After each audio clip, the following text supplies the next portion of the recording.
Les feux des missiles iraniens sont en baisse de 86% depuis le premier jour de guerre. C'est ce qu'affirme l'état-major américain qui martèle, Fanny, que le régime s'est considérablement affaibli. Les mollahs qui devaient procéder hier soir aux obsèques de leur guide suprême ont finalement reporté la cérémonie, privés de leur état-major. Dirigé par un triumvirat intérimaire, la République islamique semble éparpillée façon puzzle. Il y a un homme qui pourrait être l'une des clés de ce conflit, Ali Larijani. C'est lui qui a annoncé dimanche le début du processus de transition au lendemain de la mort d'Ali Khamenei.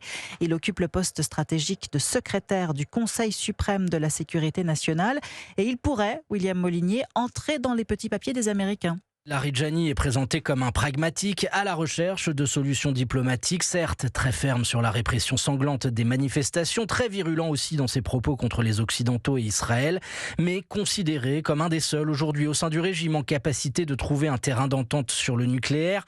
Cet ancien membre des gardiens de la Révolution a d'ailleurs été dans les années 2000 négociateur en chef sur le nucléaire iranien. Il a occupé les postes les plus stratégiques du régime sans toutefois parvenir à se présenter à la présidentielle, disqualifié sans doute parce que sa fille vit aux États-Unis.